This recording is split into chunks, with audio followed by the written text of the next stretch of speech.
इस वीडियो में हम समझेंगे क्लास 10th की साइंस के चौथे और सबसे इम्पोर्टेंट चैप्टर को, जो कि है कार्बन एंड इट्स कंपाउंड। आप अपने आसपास नजर घुमाइए, मोस्टली चीजें जो आप देखेंगे वो कार्बन बेस्ड होंगी, यानी कि कार्बन से बनी होंगी। इसके साथ जितने भी लिविंग बींग्स होते हैं सब में कार्बन प्रेजेंट होता है। लेकिन वहीं पर अगर हम देखें तो जो कार्बन का अमाउंट होता है अर्थ क्रस्ट और एटमॉस्फेयर में, वो काफी कम होता है। अर्थ क्रस्ट में अराउंड 0.02% कार्बन होता है मिनरल्स जैसे कि कार्बोनेट्स, हाइड्रोजन कार्बोनेट्स, कोल और पेट्रोलियम के फॉर्म में। वहीं पर जो एटमॉस्फेयर होता है उसमें 0.03% कार्बन होता है, जो कि मेनली कार्बन डाइऑक्साइड के फॉर्म में होता है।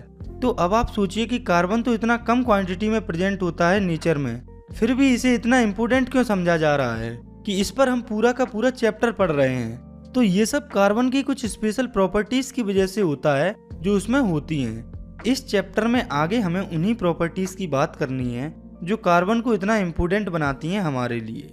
तो सबसे पहले है bonding in carbon, the covalent bond, यानी कि कार्बन के अंदर का बॉन्ड जो कि होता है कोवेलेंट बॉन्ड। तो पिछले chapter metal and non metals में हमने आयोनिक बॉन्ड और आयोनिक कंपाउंड्स के बारे में पढ़ा था, और हमने देखा था कि आयोनिक कंपाउंड्स का मेल्टिंग और बॉइलिंग पॉइंट काफी हाई होता है और ये इलेक्ट्रिसिटी को भी कंडक्ट करते हैं।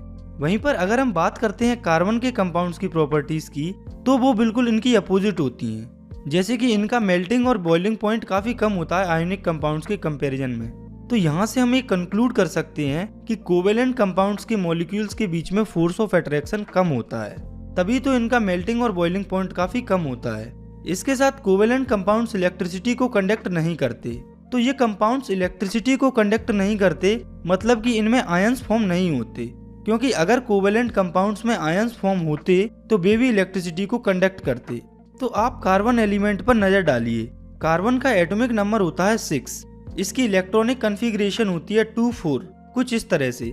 तो हम जानते हैं, हमने पिछली क्लास में पढ़ा है कि हर एक एलिमेंट अपने आउटर मोस्ट सेल को कम्प्लीटली भरना चाहता है और स्टेबल होना चाहता है। एलिमेंट्स स्टेबल होने के लिए अपने आउटर मोस्ट सेल से या तो इलेक्ट्रॉन्स को गेन करते हैं या लूज करते हैं। कहने का मतलब है कि हर एक एलिमेंट अपने आउटर मोस्ट सेल को कम्प्लीटली फिल करना चाहता है। जैसे कि कार्बन के केस में उसके आउटर मोस्ट सेल में 4 इलेक्ट्रॉन्स होते हैं। तो कार्बन एलिमेंट स्टेबल होने के लिए या तो अपने 4 इलेक्ट्रॉन्स को लूज कर सकता है या फिर 4 अदर इलेक्ट्रॉन्स को गेन कर सकता है। तो अब आप देखिए कि क्या होगा जब कार्बन 4 इलेक्ट्रॉन्स को लूज करेगा और गेन करेगा। तो अगर कार्बन 4 इलेक्ट्रॉन्स को गेन कर लेता है तो वो C4 नेगेटिव एनायन फॉर्म करेगा।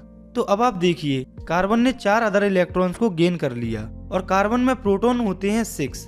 लेकिन जब कार्बन 4 अदर इलेक्ट्रॉन्स को गेन कर लेगा तो कार्बन में टोटल 10 इलेक्ट्रॉन्स हो जाएंगे, और किसी भी 6 प्रोटॉन वाले न्यूक्लियस के लिए काफी मुश्किल होगा 10 इलेक्ट्रॉन्स को होल्ड करना, क्योंकि कार्बन एलिमेंट्स में 4 इलेक्ट्रॉन एक्स्ट्रा हो जाएंगे। तो अगर कार्बन 4 इलेक्ट्रॉन्स को गेन करता है तो वो C4 नेगेटिव एनायन फॉर्म करेगा।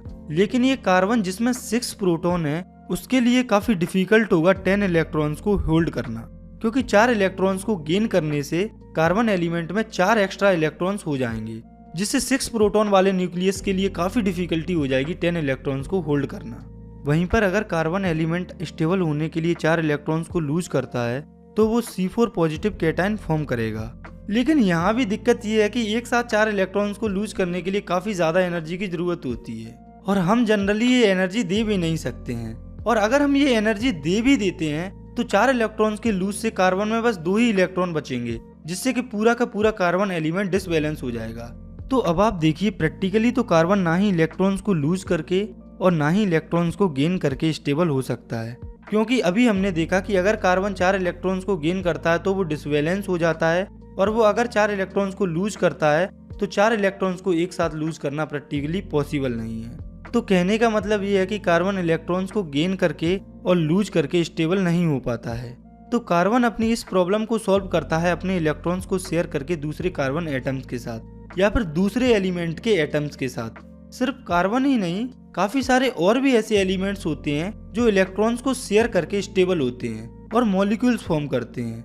जो इलेक्ट्रॉन शेयर होते हैं 2 एलिमेंट्स के बीच में, वो उन दोनों एलिमेंट्स से ही बिलोंग करते हैं, जिससे उन दोनों एलिमेंट्स को नोबल गैस कॉन्फ़िगरेशन अचीव करने में हेल्प होती है। क्योंकि हम जानते हैं हर एक एलिमेंट स्टेबल होना चाहता है, और स्टेबल होने के लिए हर एक element noble gas configuration achieve करना चाहता है। आप सिंपली इन कंपाउंड्स को देखिए, ये बैलेंस इलेक्ट्रॉन्स को शेयर करके फॉर्म हुए हैं। तो पहले है हाइड्रोजन। तो हाइड्रोजन के अंदर एक इलेक्ट्रॉन होता है। तो हम जानते हैं कि एलिमेंट के पहले सेल में 2 इलेक्ट्रॉन्स होते हैं। तो हाइड्रोजन एलिमेंट स्टेबल होने के लिए अपने एक इलेक्ट्रॉन को दूसरे हाइड्रोजन एलिमेंट के एक इलेक्ट्रॉन से शेयर करता है। तो हमने अभी पढ़ा है कि 2 एलिमेंट्स के बीच में जो इलेक्ट्रॉन शेयर होते हैं वो इन दोनों एलिमेंट्स से बिलोंग करते हैं। तो जब 2 हाइड्रोजन अपने एक एक एलिमेंट को शेयर करते हैं तो वे H2 कंपाउंड फॉर्म कर लेते हैं, जिससे दोनों एलिमेंट्स के outermost cell completely fill हो जाते हैं। ऐसे ही आप इन और एलिमेंट्स को देखिए, जैसे कि ऑक्सीजन। इसमें आप देखिए 2 ऑक्सीजन के बीच में 4 इलेक्ट्रॉन शेयर हो रहे हैं। तो हम जानते हैं ऑक्सीजन एलिमेंट को 2 इलेक्ट्रॉन्स की जरूरत होती है। तो अब आप देखिए ये 2 ऑक्सीजन एलिमेंट अपने 2 इलेक्ट्रॉन्स को शेयर कर रहे हैं और O2 मॉलिक्यूल फॉर्म कर रहे हैं, जिससे इन दोनों का ही outermost cell completely fill हो रहा है। ऐसे ही आप कार्बन के एक कंपाउंड को देखिए जो कि है मीथेन। तो इसका फॉर्मूला होता है CH4। तो आप देखिए मीथेन में इस तरह से इलेक्ट्रॉन शेयर होते हैं। तो हम जानते हैं कि कार्बन को स्टेबल होने के लिए 4 इलेक्ट्रॉन्स की जरूरत होती है और यहाँ पर 4 हाइड्रोजन है। तो चारों हाइड्रोजन को भी स्टेबल होने के लिए एक एक इलेक्ट्रॉन की जरूरत होती है। तो अब आप देखिए कार्बन अपने 4 इलेक्ट्रॉन्स को चारों हाइड्रोजन के एक एक इलेक्ट्रॉन से शेयर करता है और CH4 जो कि होता है मीथेन वो कंपाउंड फॉर्म होता है, जिससे कार्बन एलिमेंट के और चारों हाइड्रोजन एलिमेंट के outermost cell completely fill हो जाते हैं। कि अगर 2 सिमिलर या डिफरेंट एटम्स में एक पेयर इलेक्ट्रॉन शेयर होते हैं, यानी कि 2 इलेक्ट्रॉन शेयर होते हैं उनके बीच में, तो उसे सिंगल कोवेलेंट बॉन्ड कहते हैं। For example hydrogen. तो कहने का मतलब ये है कि 2 एटम्स के बीच में, चाहे वो सिमिलर एटम हो या डिफरेंट एटम्स हो, अगर उनके बीच में 2 इलेक्ट्रॉन शेयर होते हैं तो उसे सिंगल कोवेलेंट बॉन्ड कहा जाता है। और वहीं पर अगर 2 एटम्स के बीच में 2 पेयर इलेक्ट्रॉन शेयर हो रहे होते हैं, यानी कि 4 इलेक्ट्रॉन शेयर हो रहे होते हैं, तो उसे डबल कोवेलेंट बॉन्ड कहा जाता है। For example oxygen. वहीं पर अगर 2 एटम्स के बीच में 3 इलेक्ट्रॉन पेयर यानी कि 6 इलेक्ट्रॉन शेयर हो रहे होते हैं, तो उसे ट्रिपल कोवेलेंट बॉन्ड कहा जाता है। For example nitrogen molecule. तो सिंगल बॉन्ड या सिंगल कोवेलेंट बॉन्ड को सिंगल लाइन से रिप्रेजेंट किया जाता है 2 एटम्स के बीच में। वहीं पर जो डबल बॉन्ड होता है उसे 2 लाइन से रिप्रेजेंट किया जाता है दोनों एटम्स के बीच में। और जो ट्रिपल बॉन्ड होता है उसे 3 लाइन। ये जो कोवेलेंट बॉन्ड्स होते हैं, इनसे जो कंपाउंड्स फॉर्म होते हैं उन्हें कोवेलेंट कंपाउंड्स कहा जाता है। कोवेलेंट कंपाउंड्स के मेल्टिंग और बॉइलिंग पॉइंट काफी कम होते हैं और ये इलेक्ट्रिसिटी को भी कंडक्ट नहीं करते। इसका मेन रीजन ये है कि इनमें आयंस फॉर्म नहीं होते। तो जब चार्ज पार्टिकल्स ही फॉर्म नहीं होंगे तो ये इलेक्ट्रिसिटी को कैसे कंडक्ट करेंगे। तो अब कार्बन के बारे में हमने ये जान लिया कि ये स्टेबल होने के लिए इलेक्ट्रॉन्स को शेयर करता है और इसमें 4 वैलेंस इलेक्ट्रॉन होते हैं, यानी कि ये टेट्रावैलेंट होता है। तो कार्बन की बॉन्डिंग और कार्बन के कंपाउंड्स को समझने के बाद आगे हमें देखना है कार्बन के एलोट्रोप्स को। तो पहले तो आप ये समझें कि एलोट्रोप्स किसे कहा जाता है। तो वेरियस फिजिकल फॉर्म्स जिनमें कोई एलिमेंट एग्जिस्ट कर सकता है उसे एलोट्रोप्स कहा जाता है। जैसे जो कार्बन होता है उसके मेनली 2 एलोट्रोप्स होते हैं, डायमंड एंड ग्रेफाइट। ये जो एलोट्रोप्स होते हैं इनकी फिजिकल स्ट्रक्चर अलग होने की वजह से इन दोनों की फिजिकल प्रॉपर्टीज भी अलग होती हैं, लेकिन इनकी केमिकल प्रॉपर्टीज सेम होती हैं। तो दोनों ग्रेफाइट और डायमंड कार्बन एटम से फॉर्म होता है, लेकिन मेन डिफरेंस इनके अंदर इनकी एटम्स की अरेंजमेंट में होता है।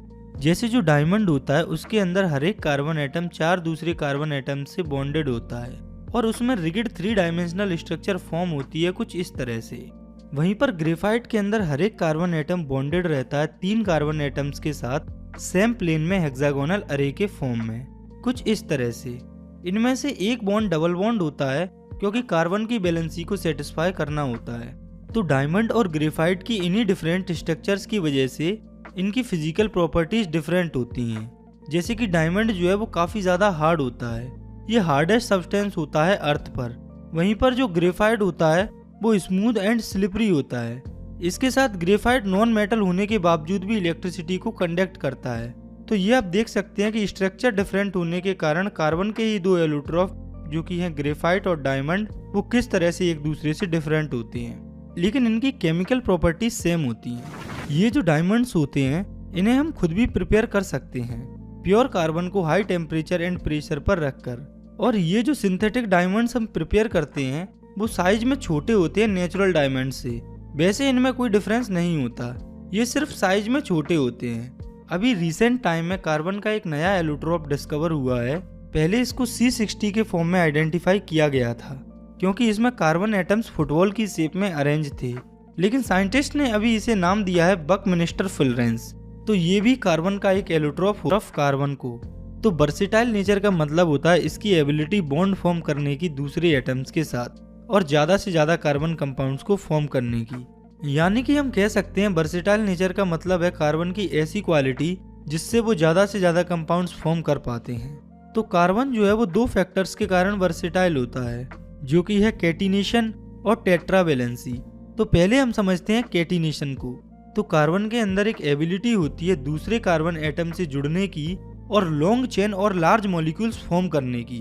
कार्बन की इसी प्रॉपर्टी को कैटाइनेशन कहा जाता है। तो कार्बन के अलावा कोई और एलिमेंट इतनी ज्यादा कैटिनेशन की प्रॉपर्टी शो नहीं करता है।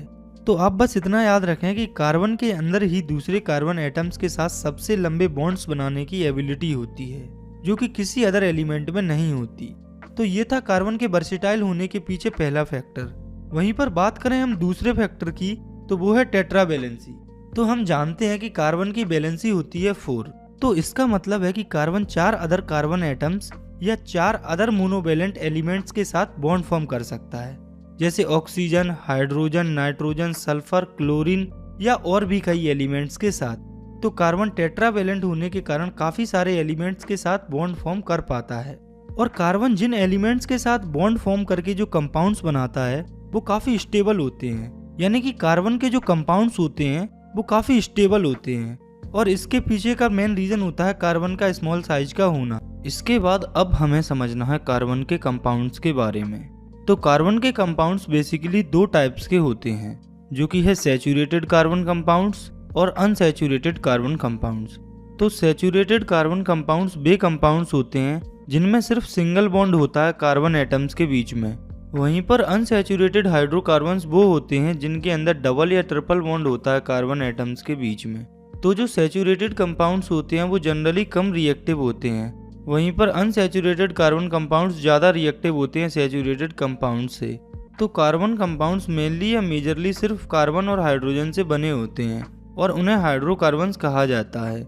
इनमें से जो सैचुरेटेड हाइड्रोकार्बन्स होते हैं, यानी वे हाइड्रोकार्बन्स जिनमें कार्बन कार्बन के बीच में सिंगल बॉन्ड होता है, उन्हें एल्केन्स कहा जाता है। वहीं पर जो अनसैचुरेटेड हाइड्रोकार्बन्स होते हैं उन्हें एल्कीन्स और एल्काइंस कहा जाता है। एल्कीन्स वो होती हैं जिनमें डबल बॉन्ड होता है कार्बन कार्बन के बीच में, वहीं पर एल्काइंस वो होते हैं जिनमें ट्रिपल बॉन्ड होता है कार्बन कार्बन के बीच में। एल्कीन्स का जनरल फॉर्मूला होता है CnH2n और एल्काइंस का जनरल फॉर्मूला होता है CnH2n-2। तो आप इस टेबल को देखिए, इसमें एल्केन, एल्कीन्स और एल्काइंस के लगातार कुछ कंपाउंड्स हैं। तो आप देख सकते हैं एल्केन्स वाले सभी कंपाउंड CnH2n+2 वाले फॉर्मूले पर बेस्ड हैं, जैसे कि CH4, C2H4, C3H8, C4H10 etc। वहीं पर जो एल्कीन्स के सभी कंपाउंड्स हैं वो CnH2n वाले फॉर्मूले पर बेस्ड है, जैसे कि C2H4, C3H6, C4H8, C5H10 etc। ये जो एल्कीन्स होती हैं इसमें एक कार्बन वाला कंपाउंड नहीं होता, क्योंकि कार्बन कार्बन में डबल बॉन्ड होने के लिए कम से कम 2 कार्बन तो होने ही चाहिए। ऐसे ही बात करें अगर हम एल्काइंस की, तो इसके सभी कंपाउंड CnH2n-2 पर बेस्ड होते हैं, जैसे कि C2H2, C3H4, C4H6, C5H8 etc। तो इन तीनों एल्केन्स, एल्कीन्स और एल्काइंस में आप देख सकते हैं कि ये सभी आपस में CH2 यूनिट से डिफर कर रहे हैं। और बेसिकली इस सीरीज को, जो कि CH2 यूनिट से डिफर कर रही है आपस में, उसे होमोलोगस सीरीज कहा जाता है। तो होमोलोगस सीरीज एक ग्रुप होता है ऑर्गेनिक कंपाउंड्स का जिनका स्ट्रक्चर और केमिकल प्रॉपर्टीज सेम होती है, जिनमें सक्सेसिव कंपाउंड्स यानी कि लगातार कंपाउंड्स CH2 यूनिट से डिफर करते हैं। होमोलोगस सीरीज के बारे में एक इम्पोर्टेंट पॉइंट है कि जैसे जैसे हम होमोलोगस सीरीज में अंदर या नीचे की तरफ जाते हैं तो कंपाउंड्स का मॉलिक्यूलर मास बढ़ता है, जिससे उनकी फिजिकल प्रॉपर्टीज में हमें ग्रेडेशन देखने को मिलता है। तो कहने का मतलब है कि होमोलोगस सीरीज में हम जैसे जैसे नीचे की तरफ जाते हैं तो हमें फिजिकल प्रॉपर्टीज में ग्रेडेशन देखने को मिलता है, यानी कि बढ़ावा देखने को मिलता है। वहीं पर जो केमिकल प्रॉपर्टीज रहती हैं वो सेम रहती हैं होमोलोगस सीरीज में, क्योंकि जो केमिकल प्रॉपर्टीज होती हैं वो मेनली फंक्शनल ग्रुप पर डिपेंड करती हैं, और जिन कंपाउंड्स में फंक्शनल ग्रुप नहीं होते हैं उनकी केमिकल प्रॉपर्टीज पूरे होमोलोगस सीरीज में सेम ही रहती है, उनमें ग्रेडेशन हमें देखने को नहीं मिलता है। तो हम जानते हैं कि कार्बन एक काफ़ी फ्रेंडली एटम होता है और इसमें 4 वैलेंसी होती हैं, लेकिन अभी तक हमने सिर्फ कार्बन और हाइड्रोजन के कंपाउंड्स को ही देखा है। लेकिन जो कार्बन होता है वो अदर एलिमेंट्स के साथ भी बॉन्ड फॉर्म करता है, जैसे कि halogens, oxygen, nitrogen and sulphur के साथ। किसी भी हाइड्रोकार्बन चेन में एक या उससे ज़्यादा हाइड्रोजन रिप्लेस हो सकते हैं इन एलिमेंट्स के द्वारा, जिससे कार्बन की वैलेंसी सेटिस्फाइड रहे। तो ऐसे कंपाउंड्स में से हाइड्रोजन को जो एलिमेंट रिप्लेस करता है उसे हेटेरो एटम कहा जाता है, जैसे कि क्लोरीन, ब्रोमीन, ईटीसी। ये जो हेटेरो एटम्स होते हैं वो कुछ ग्रुप्स में भी प्रेजेंट होते हैं, जैसा कि आप इस टेबल में देख सकते हैं। तो यहाँ पर आप देखिए, इस टेबल में मेनली ऑक्सीजन से रिलेटेड ही ग्रुप्स हैं, जैसे alcohol OH group, aldehyde CHO group और ketone group and carboxylic acid. तो ये जो हेटेरो एटम्स जो ग्रुप्स के फॉर्म में प्रेजेंट होते हैं वो एक ही हाइड्रोजन को रिप्लेस करते हैं। जैसे एल्कोहल में OH ग्रुप होता है तो इसमें OH को एक ही कंसीडर किया जाता है। और ये जो हेटेरो एटम्स या ग्रुप्स जो कि हाइड्रोजन को रिप्लेस करते हैं, ये उस कंपाउंड को स्पेसिफिक प्रॉपर्टीज प्रोवाइड करते हैं जो कि इंडिपेंडेंट होती हैं कार्बन चेन की लेंथ या नेचर के साथ। जैसे कि आप मान लो कि किसी कार्बन कंपाउंड में एक फंक्शनल ग्रुप जुड़ा हुआ है एल्कोहल OH, तो ये जो OH ग्रुप है ये अपनी स्पेसिफिक प्रॉपर्टीज उस कंपाउंड को देगा। इससे कोई फर्क नहीं पड़ेगा कि वो कार्बन चेन कितनी बड़ी है या छोटी है, उसका नेचर क्या है। कहने का मतलब है फंक्शनल ग्रुप तो अपना काम करता है। नेक्स्ट हमें समझना आइसोमर्स के बारे में।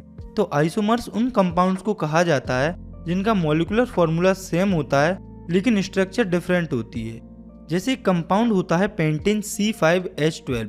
तो आप देखिए इसकी 3 स्ट्रक्चर हमें देखने को मिलती हैं जो कि आपकी स्क्रीन पर दिख रही हैं।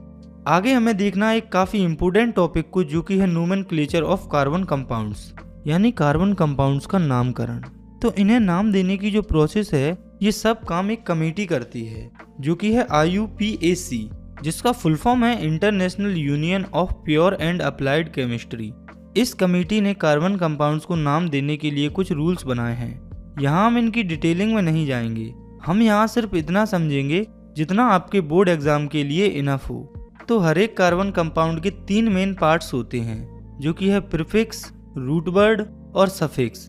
तो आप इस टेबल को देखिए, इसमें सब्स्टिट्यूएंट्स दिए हैं, रूट वर्ड्स दिए हैं और सफिक्स में हमें 2 चीजें दी हैं, एक है टाइप ऑफ बॉन्ड और दूसरी है फंक्शनल ग्रुप। तो आप इस टेबल को एक बार ध्यान से देख लीजिए। इसमें सब्स्टिट्यूएंट्स में ऐसे एलिमेंट या ग्रुप्स दिए हुए हैं जो कि हाइड्रोजन को रिप्लेस कर सकते हैं, जैसे कि क्लोरीन, ब्रोमीन, मिथाइल और इथाइल। वहीं रूट वर्ड सिंपल चीज होती है, जैसे किसी कार्बन कंपाउंड में यदि 1 कार्बन है तो मेथ, 2 हैं तो ईथ, 3 हैं तो प्रोप, 4 हैं तो ब्यूट, 5 हैं तो पेंट, 6 हैं तो हेक्स, ऐसे ही चलता जाता है। वहीं पर सफिक्स में 2 चीजें हैं, एक है टाइप ऑफ बॉन्ड जिसमें सिंगल बॉन्ड के लिए लास्ट में एन लगाते हैं, डबल बॉन्ड के लिए ईन और ट्रिपल बॉन्ड के लिए बायनी लगाते हैं। और अगर उस कंपाउंड में फंक्शनल ग्रुप है तो वो सबसे एंड में लगता है। तो आपको इस पूरी टेबल को अच्छे से याद रखना है। इसके बाद ये जो आप अपनी स्क्रीन पर देख रहे हैं ये है IUPAC नेम की जनरल वे ऑफ राइटिंग। तो इसमें सबसे पहले है पोजीशन ऑफ सब्स्टिट्यूएंट, यानी कि सबसे पहले हमें सब्स्टिट्यूएंट की पोजीशन लिखनी होती है। फिर है नेम उस सब्स्टिट्यूएंट का, उसके बाद आता है रूट वर्ड, फिर आता है नेचर ऑफ बॉन्ड और लास्ट में आती है फंक्शनल ग्रुप की पोजीशन और नेम। तो ये तो है कार्बन कंपाउंड्स की जनरल वे ऑफ राइटिंग। तो चलिए अब हम खुद कार्बन कंपाउंड्स को नाम देने का ट्राई करते हैं। तो आप देखिए इस कंपाउंड में 4 कार्बन एटम हैं और वो सभी आपस में सिंगल बॉन्ड से जुड़े हैं। इसमें कोई भी सब्स्टिट्यूएंट नहीं है और ना ही कोई फंक्शनल ग्रुप है। इसके रूट वर्ड की हम बात करें तो इसमें 4 कार्बन एटम है तो इसका रूट वर्ड हो जाएगा ब्यूट, और इसमें सिंगल बॉन्ड है तो सफिक्स हो जाएगा एन। तो इस कंपाउंड का IUPAC नेम हो जाएगा ब्यूटेन। तो आप नोमेनक्लेचर में कुछ सिंपल चीजें हैं उन्हें याद रखें कि हम जिस भी कंपाउंड की नेमिंग कर रहे हैं सबसे पहले उसके कार्बन की गिनती करें रूट वर्ड फाइंड करने के लिए और देखें उसमें बॉन्ड कौन सा लगा है।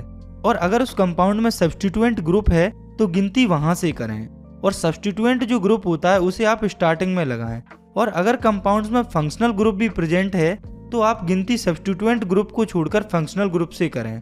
फॉर एग्जाम्पल आप इस कंपाउंड को देखिए तो आप देखिए इसमें 4 कार्बन एटम है और सिंगल बॉन्ड है और फंक्शनल ग्रुप है OL यानी कि एल्कोहल। इसमें सब्स्टिट्यूएंट ग्रुप नहीं है, इसमें फंक्शनल ग्रुप दूसरे नंबर पर प्रेजेंट है तो सब्स्टिट्यूएंट है नहीं, तो इस कंपाउंड को हम रूट वर्ड से स्टार्ट करेंगे। तो इस कंपाउंड का नाम हो जाएगा ब्यूटेन 2-ऑल। ये जो 2 है वो रिप्रेजेंट कर रहा है कि जो फंक्शनल ग्रुप है वो दूसरे कार्बन एटम पर है। तो आपको कार्बन कंपाउंड्स की नेमिंग के लिए एक सिंपल सा रूल याद रखना है कि सबसे पहले हमें पूरे कंपाउंड को देखना है, उसमें से रूट वर्ड फाइंड करना है और उसमें से नेचर ऑफ बॉन्ड पता करना है, सब्स्टिट्यूएंट ग्रुप अगर दिया है तो उसका पता करना है और फंक्शनल ग्रुप का पता करना है। सब्स्टिट्यूएंट ग्रुप को हमें सबसे पहले लगाना है, उसके बाद हमें रूट वर्ड को लगाना है, फिर हमें नेचर ऑफ बॉन्ड को लगाना है और लास्ट में हमें फंक्शनल ग्रुप को लगाना है। और आपको अभी जो मैंने पॉइंट बताया है कार्बन कंपाउंड्स की नेमिंग के लिए इतना काफ़ी है। एक और इम्पोर्टेंट बात है कार्बन कंपाउंड्स के नोमेनक्लेचर में जो आपको याद रखनी है कि जिस भी कंपाउंड में फंक्शनल ग्रुप प्रेजेंट होता है उसके नेचर ऑफ बॉन्ड में से ई निकल जाता है। फॉर एग्जाम्पल हमने ब्यूटेनल की नोमेनक्लेचर देखी तो आप देखिए इसमें एल्कोहल फंक्शनल ग्रुप प्रेजेंट है, तो OL ग्रुप की वजह से नेचर ऑफ बॉन्ड ANE में से ई निकल गया। इसी प्रकार अगर किसी भी कार्बन कंपाउंड में फंक्शनल ग्रुप प्रेजेंट होता है तो उसके नेचर ऑफ बॉन्ड में से ई निकल जाता है। जैसे कि अगर सिंगल बॉन्ड होता है और फंक्शनल ग्रुप प्रेजेंट होता है तो AN बचता है, डबल बॉन्ड होता है तो EN बचता है और ट्रिपल बॉन्ड होता है तो बायन बचता है। तो कहने का मतलब है कि फंक्शनल ग्रुप के होने से लास्ट में जो ई होता है बॉन्ड के अंदर वो निकल जाता है। तो अब आपको अपनी तरफ से भी कार्बन कंपाउंड्स की नेमिंग या नोमेनक्लेचर को अच्छे से समझने के लिए कुछ कंपाउंड्स की नेमिंग को प्रैक्टिस करना। समझते हैं कार्बन कंपाउंड्स की केमिकल प्रॉपर्टीज को, यानी कि हमें बेसिकली उन रिएक्शंस को पढ़ना है जिन्हें कार्बन कंपाउंड शो करते हैं। तो कार्बन कंपाउंड्स की पहली रिएक्शन है कंबस्शन। तो जो कार्बन कंपाउंड्स होते हैं वो ऑक्सीजन की प्रेजेंस में अच्छे से बर्न होते हैं और कार्बन डाइऑक्साइड और वाटर फॉर्म करते हैं और इसके साथ काफी क्वांटिटी में हीट और लाइट प्रोड्यूस होती है। और कार्बन के कंपाउंड्स के जलने पर काफी हीट और लाइट प्रोड्यूस होती है, इसलिए हम ज्यादातर कार्बन कंपाउंड्स को एज अ फ्यूल यूज करते हैं। कार्बन कंपाउंड्स में जो सैचुरेटेड कंपाउंड्स या सैचुरेटेड हाइड्रोकार्बन्स होते हैं वो हमेशा क्लीन ब्लू फ्लेम के साथ जलते हैं। वहीं पर जो अनसैचुरेटेड हाइड्रोकार्बन्स होते हैं वो येलो फ्लेम के साथ जलते हैं, साथ में काफी सारा ब्लैक स्मोक भी निकलता है। तो ये कोल, पेट्रोलियम ये सब कार्बन के ही कंपाउंड्स होते हैं और इन्हें एज अ फ्यूल यूज किया जाता है। और क्यों किया जाता है ये अभी हम देख चुके हैं कि कार्बन कंपाउंड्स बर्न होते समय काफी ज्यादा क्वांटिटी में हीट रिलीज करते हैं। इसके बाद हम शॉर्ट में ही देख लेते हैं कि ये जो कोल और पेट्रोलियम होता है वो फॉर्म कैसे होता है। तो जो कोल और पेट्रोलियम होते हैं वो बायोमास से फॉर्म होते हैं जो कि काफी सारी बायोलॉजिकल और जियोलॉजिकल प्रोसेस से निकलती है। जैसे कि जो कोल होता है वो ऐसे फॉर्म होता है कि काफी मिलियंस ईयर पहले यानी कि लाखों साल पहले काफी एनिमल्स, प्लांट्स, फर्न्स मर गए होंगे और वे अर्थ में क्रश्ड हो गए होंगे, प्रोबेबली किसी अर्थक्वेक या वोल्केनिक इरप्शंस की वजह से। फिर जैसे जैसे टाइम निकला होगा उन पर और ज्यादा लेयर्स चढ़ गई होंगी मिट्टी की या रॉक्स की और वे धीरे धीरे कोल में कन्वर्ट हो गई होंगी। ऐसे ही जो ऑयल और गैस होती है वो भी सी में मिलियंस ऑफ ईयर पहले रहने वाले प्लांट्स और एनिमल्स से फॉर्म हुए हैं। वो काफी टाइम पहले मर गए होंगे, फिर सी के अंदर स्लिट से कवर हो गए होंगे, फिर बैक्टीरिया ने डेड रिमेन्स को अटैक किया होगा जिससे वो ऑयल और गैस में कन्वर्ट हो गए होंगे हाई प्रेशर के कारण। इसके बाद नेक्स्ट हमें देखनी है कार्बन कंपाउंड्स की अगली केमिकल रिएक्शन जो कि है ऑक्सीडेशन रिएक्शन। तो ऑक्सीडेशन रिएक्शन के बारे में तो हम ऑलरेडी पहले चैप्टर में पढ़ चुके हैं। तो कार्बन जो होता है वो इजीली ऑक्सीडाइज हो जाता है कंबस्शन पर। इस रिएक्शन में एग्जाम पॉइंट ऑफ व्यू से अगर कोई इंपॉर्टेंट रिएक्शन है तो वो है ऑक्सीडाइजिंग एजेंट। तो हम जानते हैं कि कुछ सब्सटेंस कैपेबल होते हैं दूसरे सब्सटेंस में ऑक्सीजन ऐड करने के लिए, उन्हें ऑक्सीडाइजिंग एजेंट कहा जाता है। जैसे कि एक ऑक्सीडेशन रिएक्शन है जिसमें अल्कोहल ऑक्सीडाइज हो रहा है एसिड में, तो उसमें एल्केनाइन पोटेशियम परमैंगनेट या acidified potassium dichromate as a oxidising agent use होता है जो कि अल्कोहल को एसिड में कन्वर्ट करता है। तो आप लोगों को ये दोनों ऑक्सीडाइजिंग एजेंट का नाम अच्छे से याद रखना है। ये क्वेश्चन कई बार एग्जाम में पूछा गया कि अल्कोहल से एसिड में कन्वर्ट होने की प्रोसेस में कौन सा ऑक्सीडाइजिंग एजेंट यूज होता है। इसके बाद कार्बन की अगली रिएक्शन है एडिशन रिएक्शन। तो ये वो रिएक्शन होती है जिसमें जो अनसैचुरेटेड हाइड्रोकार्बन होता है यानी कि डबल या ट्रिपल बॉन्ड वाला हाइड्रोकार्बन वो किसी कैटलिस्ट की प्रेजेंस में अपने अंदर और हाइड्रोजन को ऐड कर लेता है और सैचुरेटेड कंपाउंड बन जाता है। पहले आप समझिए कि कैटलिस्ट क्या होता है। तो कैटलिस्ट वो सब्सटेंस होते हैं जो कि रिएक्शन की स्पीड को कई गुना बढ़ा देते हैं बिना उसमें पार्ट लिए। तो कहने का मतलब है कि कैटलिस्ट जैसे कि पैलेडियम या निकल की वजह से अनसैचुरेटेड हाइड्रोकार्बन सैचुरेटेड हाइड्रोकार्बन में कन्वर्ट हो जाता है। ये जो एडिशन रिएक्शन होती है इसका यूज वेजिटेबल ऑयल के हाइड्रोजिनेशन में भी किया जाता है निकल कैटलिस्ट का यूज करके। तो वेजिटेबल ऑयल्स में जनरली लॉन्ग अनसैचुरेटेड चेन्स होती हैं। तो आप इस रिएक्शन को देखिए, इसमें यह है वेजिटेबल ऑयल और ये निकल कैटलिस्ट की प्रेजेंस में एनिमल फैट्स में कन्वर्ट हो जाते हैं जो कि सैचुरेटेड कार्बन चेन्स होती हैं। तो ये तो बात हुई एडिशन रिएक्शन की और उसके एग्जाम्पल की। लेकिन अगर हम जनरली देखें तो हमें खाने के लिए अनसैचुरेटेड वेजिटेबल ऑयल्स का ही यूज करना चाहिए क्योंकि ये हेल्दी होते हैं। आपने कई बार टीवी एड्स में देखा होगा कि हमें वेजिटेबल ऑयल्स खाने के लिए कहा जाता है। वहीं पर जो एनिमल फैट्स होते हैं जो कि हाइड्रोजिनेशन रिएक्शन से वेजिटेबल ऑयल से फॉर्म हुए हैं उनमें सैचुरेटेड फैटी एसिड्स होते हैं जो कि हार्मफुल होते हैं हेल्थ के लिए। इसलिए हमें हमेशा अनसैचुरेटेड फैटी एसिड्स वाले ऑयल को यूज करना चाहिए कुकिंग के लिए। इसके बाद कार्बन कंपाउंड्स की चौथी रिएक्शन है सब्स्टिट्यूशन रिएक्शन। तो इस रिएक्शन में एक टाइप का एटम जो कि ज्यादा रिएक्टिव होता है वो दूसरे टाइप के एटम की जगह ले लेता है जो कि कम रिएक्टिव होता है किसी पर्टिकुलर कंपाउंड में। तो जो सैचुरेटेड हाइड्रोकार्बन्स होते हैं वो मोस्टली टाइम अनरिएक्टिव होते हैं और इनर्ट होते हैं ज्यादातर रिएजेंट्स के साथ। लेकिन सनलाइट की प्रेजेंस में इन सैचुरेटेड हाइड्रोकार्बन्स में क्लोरीन ऐड हो सकता है काफी फास्ट रिएक्शन में और ये क्लोरीन हाइड्रोजन एटम्स को 1 बाय 1 रिप्लेस कर सकता है। मतलब कि हाइड्रोजन की जगह पर क्लोरीन सब्स्टिट्यूट हो सकता है सनलाइट की प्रेजेंस में। तो आप इस रिएक्शन को देखिए, इसमें मीथेन और क्लोरीन सनलाइट की प्रेजेंस में CH3Cl और हाइड्रोक्लोरिक एसिड फॉर्म कर रहे हैं। आगे हमें देखना है कुछ इम्पोर्टेंट कार्बन कंपाउंड्स को। तो ऐसे काफी सारे कार्बन कंपाउंड्स होते हैं जो कि हमारे लिए काफी इम्पोर्टेंट, यूजफुल, वैल्यूएबल और कमर्शियली इम्पोर्टेंट होते हैं। लेकिन यहाँ हमें इस चैप्टर में केवल 2 ही ऐसे कंपाउंड्स को देखना है जो कि है इथेनॉल एंड इथेनोइक एसिड। तो सबसे पहले हम देखते हैं इथेनॉल को। तो इथेनॉल एक कार्बन कंपाउंड होता है जो कि लिक्विड होता है रूम टेम्परेचर पर। इसको इथाइल अल्कोहल भी कहा जाता है, कॉमनली इसको अल्कोहल कहा जाता है और ये एक्टिव इंग्रेडिएंट होता है सभी अल्कोहलिक ड्रिंक्स में। इसके साथ ये काफी अच्छा सॉल्वेंट होता है। इसका यूज मेडिसिन जैसे कि टिंचर, आयोडीन, कफ सीरस एटसेट्रा को बनाने में किया जाता है। इसके साथ ये वाटर में सोल्यूबल होता है सभी प्रोपोर्शंस में। और अगर हम काफी स्मॉल क्वांटिटी में भी डाइल्यूट इथेनॉल को कंज्यूम कर लेते हैं तो हमें नशा हो जाता है और इसकी प्रैक्टिस को कंडेम किया गया है क्योंकि अल्कोहल काफी एडिक्टिव होती है। लेकिन ये फिर भी हमारी समाज में काफी ज्यादा पी जाती है। लंबे समय तक डाइल्यूट अल्कोहल के कंजप्शन से हमें काफी सारी हेल्थ प्रॉब्लम्स हो सकती हैं। यहाँ पर आपको याद रखना है कि ये डाइल्यूट अल्कोहल को पीने की बात हो रही है। डाइल्यूट अल्कोहल मतलब ऐसी अल्कोहल जिसमें पानी मिला हो, डाइल्यूट हो यानी कि पतली हो। क्योंकि जो प्योर इथेनॉल होती है जिसे एब्सोल्यूट अल्कोहल भी कहा जाता है उसका काफी कम क्वांटिटी में भी कंजप्शन हमारी जान ले सकती है। इथेनॉल की बेसिक प्रॉपर्टीज को समझने के बाद अब हम देखते हैं इनकी केमिकल प्रॉपर्टीज को। तो इनकी पहली प्रॉपर्टी या रिएक्शन है रिएक्शन विद सोडियम। तो जो इथेनॉल या अल्कोहल होता है वो सोडियम के साथ रिएक्ट करके सोडियम इथोऑक्साइड फॉर्म करता है और साथ में हाइड्रोजन रिलीज होती है। दूसरी रिएक्शन है reaction to give unsaturated hydrocarbon. तो जब इथेनॉल को हीट किया जाता है 443 केल्विन पर एक्सेस कंसंट्रेटेड सल्फ्यूरिक एसिड के साथ तो इथेनॉल का डिहाइड्रेशन हो जाता है और इथेनॉल इथीन में कन्वर्ट हो जाता है। यहाँ पर एग्जाम पॉइंट ऑफ व्यू से इम्पोर्टेंट ये है कि जो कंसंट्रेटेड सल्फ्यूरिक एसिड होता है उसको as a dehydrating agent use किया जाता है जो कि इथेनॉल से वाटर को रिमूव करता है। तो अभी हमने अल्कोहल के बारे में पढ़ा है, तो अब हम देखते हैं कि ये अल्कोहल कैसे लिविंग बींग्स को अफेक्ट करता है।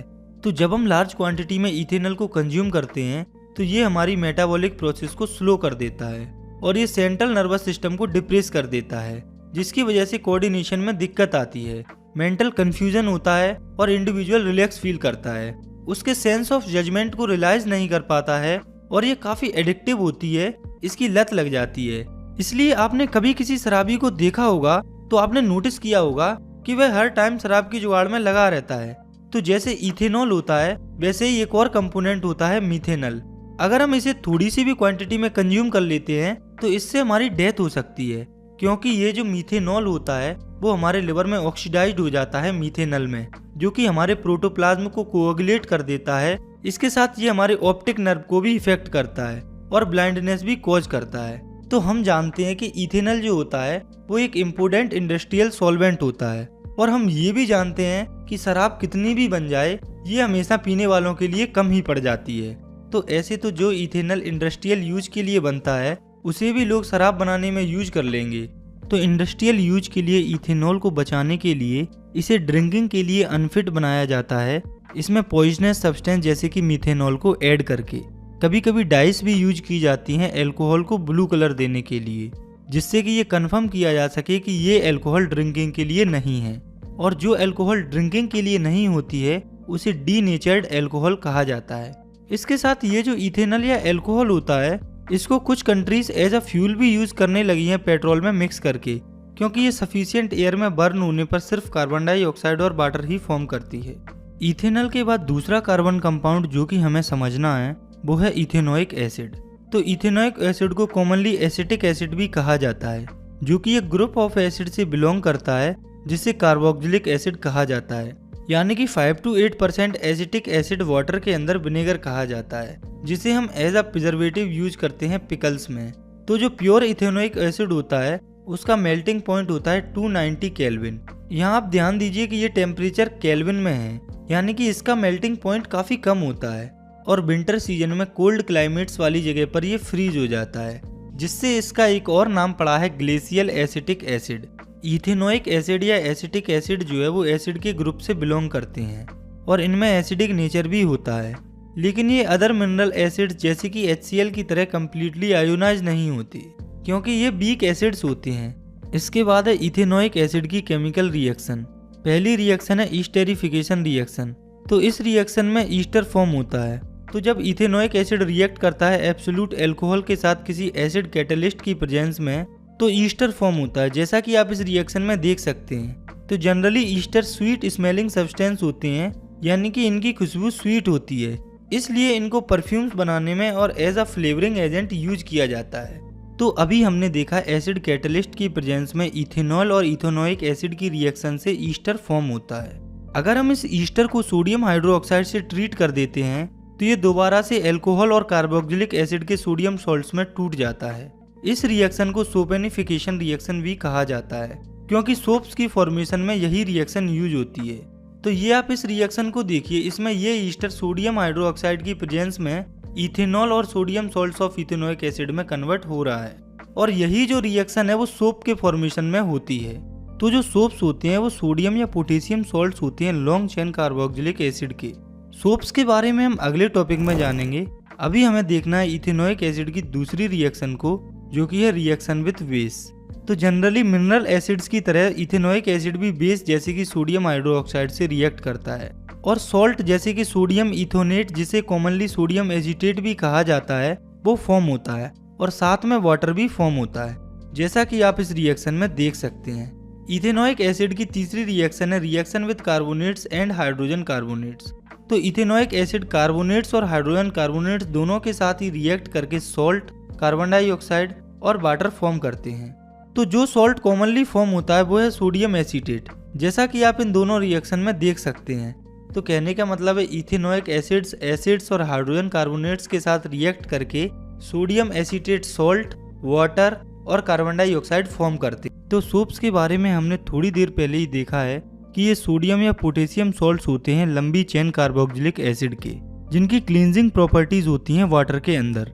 तो कहने का मतलब है कि सोप्स के अंदर कार्बन चेन्स काफी लंबी होती हैं, उनमें 1-2 कार्बन एटम नहीं बल्कि काफी सारे कार्बन एटम्स होते हैं। इसका एग्जाम्पल है सोडियम स्टीरेट, जिसका फॉर्मूला होता है C17H35COONA। तो आप देख सकते हैं कि सोप्स में कितनी लंबी कार्बन चेन होती है।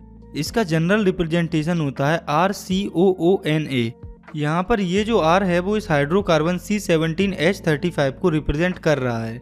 ऐसे ही जो डिटर्जेंट होते हैं वो पोटेशियम या सोडियम सॉल्ट्स होते हैं लॉन्ग एल्काइल चेन की सल्फोनेट ग्रुप के साथ। For example sodium lauryl sulphate, जिसका फॉर्मूला होता है C12H25SO4Na। तो आपको सोप्स और डिटर्जेंट्स दोनों के नाम और एग्जाम्पल को अच्छे से याद रखना है।